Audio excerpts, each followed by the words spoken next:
जय श्री सीताराम मित्रों।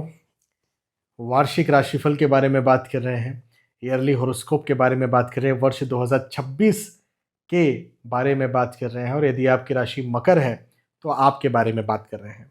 यदि आपकी राशि मकर नहीं है, कुछ और आपकी राशि है, तो आप YouTube channel V S astrology की प्लेलिस्ट वार्षिक राशिफल में जाएं। जो भी आपकी राशि है उस राशि के आधार पर डेडिकेटेड आपके लिए वीडियो बना हुआ है, वो वीडियो आप देखें, आपका वार्षिक राशिफल ईयरली हॉरोस्कोप जाने। लेकिन यदि आपकी राशि मकर है तो इस वीडियो को पूरा देखें। यहाँ पर मैं आपको आपके जीवन के अलग अलग क्षेत्र, जैसे आपकी आर्थिक स्थिति, आपका कैरियर, आपका स्वास्थ्य, आपकी पारिवारिक स्थिति, पढ़ाई लिखाई, और फिर अंत में क्या उपाय आपको करना चाहिए जिससे इन सब में स्थिरता हो, प्रगति हो, उन्नति हो, बताने जा रहा हूँ। यदि आप व्यक्तिगत तौर पर फ़ोन कॉल कंसल्टेशन मुझसे चाहते हैं तो आप यहाँ नीचे नंबर चल रहा है जिसमें व्हाट्सअप कर सकते हैं, या वेबसाइट में विजिट करके सारी सर्विसेज देख सकते हैं और अधिक जानकारी प्राप्त कर सकते हैं। एक बात और मैं आपको बता दूं कि जो राशिफल होते हैं ये ग्रहों के गोचरों की गणनाओं पर आधारित होते हैं, तो इन्हें आप सार्वजनिक और सामान्य स्तर पर मानें। अब आगे बढ़ते हैं और सबसे पहले आपकी आर्थिक स्थिति, आपकी आपके कैरियर के दृष्टिकोण से हम बात करते हैं। मैं शुरुआत में आपको एक बात बता दूं कि ये वर्ष 2026 आपके लिए प्रगति का वर्ष है, आपके लिए उन्नति का वर्ष है। ये वर्ष जो है ये बहुत अच्छा आपके लिए बीतेगा। हाँ, थोड़ी बहुत समस्याएं हो सकती हैं जिसके बारे में मैं आपको बताऊंगा, लेकिन वो कोई बहुत बड़ी ऐसी खराब कर देने वाली, कोई साल को खराब कर दे, कोई महीने को खराब कर दे, कोई आपकी ज़िंदगी को खराब कर दे, ऐसी कोई समस्या नहीं है। थोड़ी बहुत लाइफ की क्वालिटी को खराब कर सकती है, जिसे आप लास्ट में जो मैं उपाय बताऊंगा उससे ठीक कर सकते हैं। तो सबसे पहले हम कैरियर के दृष्टिकोण से बात करते हैं, आर्थिक स्थिति के दृष्टिकोण से बात करते हैं।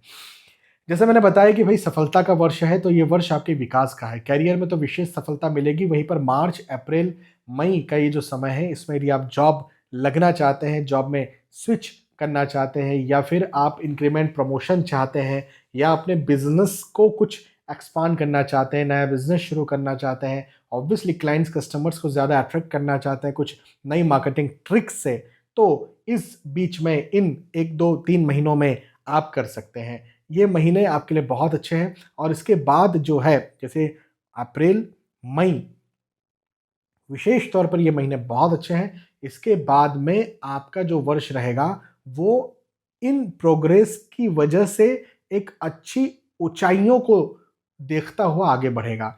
तो ये कह सकते हैं हम कि भाई अप्रैल, मई और फिर सेकेंड हाफ जो आपका रहेगा वर्ष का, वो आपके लिए बहुत अच्छा रहने वाला है, उन्नति कारक रहने वाला है, आपको पॉजिटिविटी देने वाला है। वहीं पर यदि आपने पहले से कहीं निवेश करके रखे थे तो निवेशों में भी आपको लाभ देगा, और यदि इस बीच में आप कोई निवेश करना चाहते हैं तो उसमें भी आपको लाभ दे, ऐसा ये वर्ष है।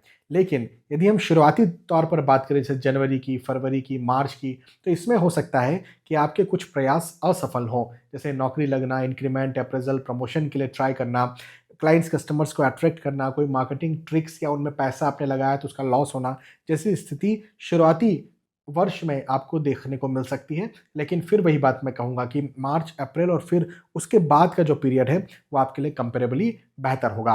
विशेष तौर पर अप्रैल, मई का वक्त आपके लिए बहुत अच्छा है।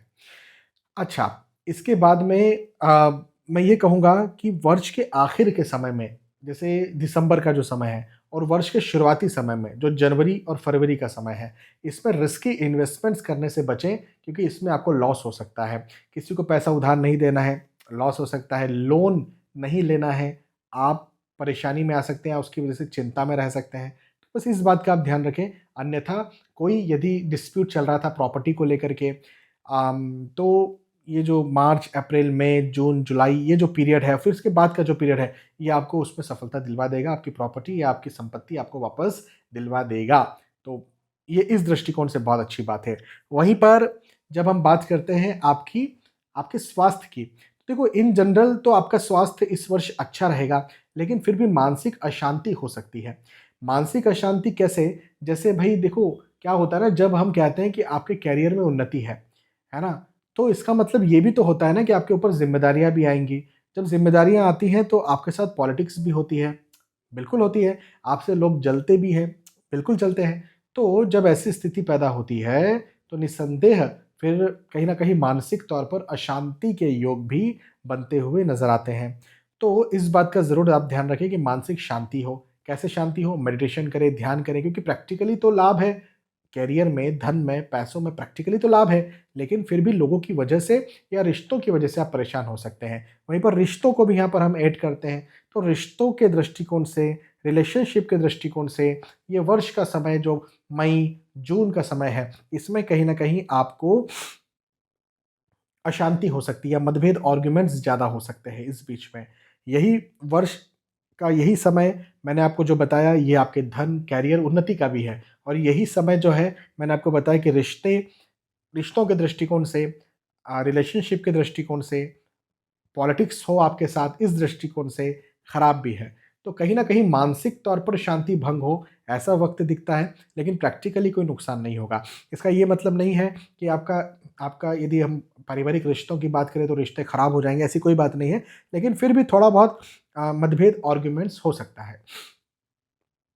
वहीं पर यदि हम वर्ष के द्वितीय सेकंड हाफ के बारे में बात करें, तो मैं कहूँगा कि आपके रिश्ते बहुत अच्छे होंगे। इवन यदि आप विवाह के इच्छुक हैं, तो वर्ष के आखिर में, जैसे अक्टूबर, नवंबर, दिसंबर में आपका विवाह हो, ऐसे योग भी दिखते हैं। आपके घर परिवार में कहीं मांगलिक कार्य, मांगलिक प्रसंग हो, ऐसे योग भी दिखते हैं। इवन वर्ष के शुरुआत में भी, जनवरी, फरवरी, मार्च में भी आपके घर में विवाह हो या फिर आपका विवाह तय हो, ऐसे योग मुझे बनते हुए नज़र आते हैं। तो बस बीच में थोड़ा-सा ध्यान रखना है कि मतभेद, आर्ग्यूमेंट्स ना हो आपके घर परिवार में। बाकी यदि आपका कोई बस नहीं है, क्योंकि कई बार आप दूसरों दूसरे आपसे के साथ क्या बिहेव करेंगे, इस पर आपका कोई बस नहीं होता है कई बार होता भी है। तो जहाँ तक आप खुद कुछ बोले ना, आप दूसरों की बातों में बिल्कुल भी अ, हस्तक्षेप ना करें। लेकिन अब कोई दूसरा न आपके न चाहते हुए कोई दूसरा आपके लाइफ में हस्तक्षेप कर रहा है, तो इसको कुछ कर भी नहीं सकते हैं, जहाँ मतभेद स्वाभाविक भी है। तो अब देखना पड़ेगा आपको कि कहाँ करें मतभेद, कहाँ नहीं करें, लेकिन फिर भी बचने का प्रयास करें। आप आगे से कम ना फँसें, क्योंकि फँस सकते हैं, इस बात का ज़रूर ध्यान रखें। वहीं पर यदि हम बात करें आपके, जैसे मैंने कहा स्वास्थ्य के दृष्टिकोण से, मैं स्वास्थ्य से फिर पारिवारिक स्थिति पे आ गया, तो मानसिक स्वास्थ्य इस समय आपका डिस्टर्ब हो सकता है। लेकिन जब हम फिज़िकल हेल्थ के बारे में बात करते हैं, तो फिज़िकली ऐसी कोई दिक्कत मुझे नहीं दिखती है। बस थोड़ा ध्यान रखें जुलाई, अगस्त, सितंबर में, विशेष तौर पर जुलाई में, कि आपका पेट का निचला हिस्सा, कमर संबंधी समस्याएँ आपको ज़्यादा पैदा हो सकती है। बड़ी यदि कोई बीमारी है, डायबिटीज़, थायराइड, हाइपरटेंशन, तब तो विशेष तौर पर ध्यान रखने की ज़रूरत रहेगी। तो ऐसा कुछ है। वहीं पर मैं स्टूडेंट्स के लिए बात करूँ, तो भैया स्टूडेंट्स के लिए तो बहुत अच्छा समय है। विशेष तौर पर करियर, धन और पढ़ाई-लिखाई, इस दृष्टिकोण से ये वर्ष बहुत उपलब्धि दिलवाने वाला है। यदि आपकी कोई एग्ज़ाम है, जैसे मार्च, अप्रैल, मई में कोई एग्ज़ाम देने वाले हैं, जो भी एग्ज़ाम आप देंगे उसमें आपको सफलता मिले, ऐसे योग मुझे आपके बनते हुए नज़र आते हैं।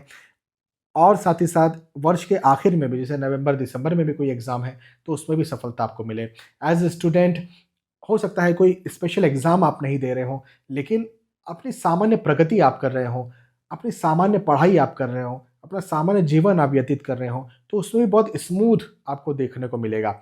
आसानी से आप अपनी पढ़ाई कर पाएँगे, आसानी से चीज़ें अवेलेबल होती जाएँगी इस वर्ष। तो कोई ऐसी, by God grace, as a student मुझे कोई दिक्कत बनती हुई नज़र नहीं आती, और चीज़ें बेहतर होती हुई नज़र आती हैं। तो स्टूडेंट्स के लिए भी बहुत अच्छा ये वक़्त मुझे दिखता है। रेमेडीज़ क्या करनी चाहिए? देखो, मकर राशि है, मकर राशि शनि महाराज की राशि है। हर शनिवार की शाम में शनि महाराज के मंदिर तो आपको जाना ही चाहिए। हनुमान जी के मंदिर भी चले जाएँ तो बहुत अच्छी बात है। शनि चालीसा का पाठ करें, ये भी आपके लिए बहुत अच्छा होगा। हर शनिवार को शाम के समय शनि महाराज के मंदिर जाएँ, बहुत अच्छा होगा। और शनि चालीसा का, श्री हनुमान चालीसा का पाठ भी यदि आप शनिवार की शाम में करते हैं, तो बहुत अच्छा ये आपके लिए होने वाला है। अम, मैं ये कहूँगा कि वर्ष 2026 में चूँकि आपके लिए बहुत अच्छे योग हैं, आपको अपना ध्यान मेहनत पे, जो शनि महाराज है ना, न्याय, मेहनत, ईमानदारी, रेगुलरिटी, कंसिस्टेंसी के देवता हैं। कई बार डिले के देवता भी हैं, देरी भी करते हैं, लेकिन कंसिस्टेंसी के देवता हैं। तो आप कंसिस्टेंसी रखें, ये भी अपने आप में एक रेमेडी है। लगातार काम करते चलें, ये भी अपने आप में एक रेमेडी है। हाँ, बस ये करिए, बाकी आपके लिए वर्ष बहुत अच्छा होगा, फ़ायदेमंद होगा। बहुत-बहुत धन्यवाद। फिर मिलते हैं आने वाले वीडियोज़ में, तब तक के लिए जय श्री सीताराम।